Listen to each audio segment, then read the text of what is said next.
तारा का विवाह एक संपन्न परिवार में हुआ था। वो जल्द ही माँ बनने वाली थी, लेकिन पूरे समय उसे बेड रेस्ट पर रखा गया। पूरे 7 महीने की परेशानी उठाने के बाद तारा को प्रसव पीड़ा होने लगी। डॉक्टर के हिसाब से प्रसव समय में अभी कुछ समय था। समय से पहले होने वाले दर्दों ने तारा के पति हरीश को कुछ नर्वस सा कर दिया, क्योंकि अभी समय काफ़ी था। तो डिलीवरी के समय मदद के लिए आने वाली उसकी बहन भी अभी तक नहीं आई थी। हरीश ने तुरंत ही ड्राइवर को गाड़ी निकालने के लिए बोला और तारा की डॉक्टर निधि को जाने से पहले ही फ़ोन कर दिया। यह सब समाचार दिया था। हरीश तारा को लेकर अस्पताल पहुंच गए। हरीश तारा को लेकर काफ़ी घबराए हुए थे। ईश्वर से बार बार होने वाले बच्चे और तारा के अच्छे स्वास्थ्य के लिए प्रार्थना कर रहे थे।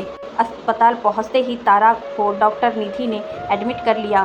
प्रीमेच्योर डिलीवरी के कारण काफ़ी रिस्क भी था। पूरे 4 घंटे बाद डॉक्टर ने बताया कि आपके घर में एक नन्ही सी परी आई है, लेकिन आपकी पत्नी को होश आने में अभी 8-10 घंटे लग सकते हैं।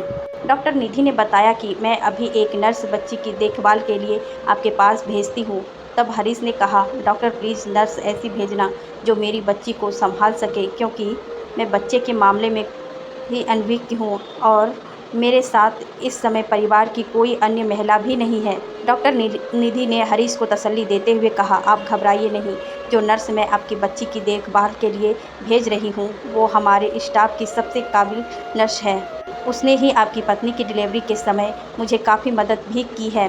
वो एक होशियार और सभ्य नर्स है। आप इत्मीनान रखिए, सब कुछ ठीक है और आगे भी सब ठीक होगा। थोड़ी देर बाद जो नर्स आई वो एकदम सादगी और दया की मूरत थी। उसके चेहरे से ही पता चलता था कि किसी अच्छे घर की महिला है और अपना काम बेखूबी करती होगी। नर्स ने हरीश को आश्वासन दिया कि आप बिल्कुल बेफिक्र रहिए, मैं बच्ची का बिल्कुल अपनी संतान के जैसे ही ध्यान रखूंगी।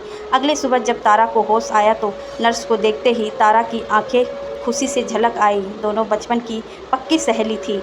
दोनों ही एक दूसरे से मिलकर भावविभोर हो गई। तब हरीश से तारा ने रुक्मणी का परिचय कराया। बताया कि यही उसकी वो बचपन की सहेली है जिसकी वह अक्सर बातें करती है। बस बचपन से ही वो कितनी होशियार थी, डॉक्टर बनना चाहती थी, लेकिन परिवार की स्थिति ऐसी नहीं थी। लेकिन स्वाभिमानी इतनी रही कि कभी किसी से कोई मदद नहीं ली। साइड में ट्यूशन पढ़ाकर अपना पढ़ाई का खर्च निकालती रही। और देखो आज भी रुक्मणी के चेहरे पर स्वाभिमान का तेज है। तारा ने उसे बहुत बहुत धन्यवाद दिया और जल्द ही घर आने का न्योता दिया। तारा ने कहा कि अपने बेटे और पति के साथ ज़रूर आना। बच्ची के सकुशल पैदा होने की खुशी में हरीश ने नामकरण संस्कार की एक शानदार पार्टी का आयोजन किया। सुबह हवन में तो रुक्मणी अस्पताल की ड्यूटी के कारण नहीं जा पाई। शाम को जब पार्टी में पहुंची तो देखती हैं कि पार्टी की रौनक कुछ अलग ही थी। सभी मेहमान लगभग आ चुके थे, पर तारा की आंखों को अभी तक अपनी मित्र रुक्मणी और उसके पति का इंतजार ही था। रुक्मणी के आते ही तारा और हरीश ने प्रेम से गले मिलकर उसका और उसके पति का अभिदान किया। रुक्मणी पार्टी की रौनक देखकर सोचने लगी कि वो बेकार ही पार्टी में आई, फिर कभी आकर भी तो बच्ची से मिल सकती थी।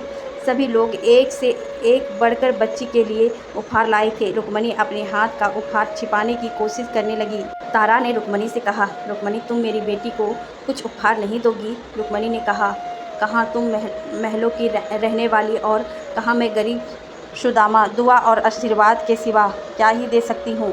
कहकर रुक्मणी ने अपना उपहार तारा को थमा दिया। तारा ने रुक्मणी का उपहार खोला तो उसमें रुक्मणी के हाथ से बना ऊन का छोटा गुलाबी रंग का स्वेटर, छोटे छोटे मोजे, टोपी थी। तारा वो सब देखकर निहाल हो गई। तारा ने रुक्मणी को गले लगा लिया और कहा, प्यारी दोस्त, दोस्ती से बड़ा कोई रिश्ता नहीं होता। दोस्ती में कोई छोटा या बड़ा नहीं होता। काश कि श्री राम और निषाद की मित्रता जैसी हो। हमें शर्मसता कच्चे धागे से बंधा है, पर बड़ा ठोस है ये हमारा दोस्ती का रिश्ता। रुक्मणी मेरी बच्ची का नामकरण भी तुम्हें ही करना होगा। तुम्हारे प्यारे भरे उपहार के आगे सब कुछ तुच्छ है। रुक्मणी की आंखों से आंसू आ गए। दोनों सहेलियां गले मिलकर एक बार फिर बचपन में जैसे खो गई।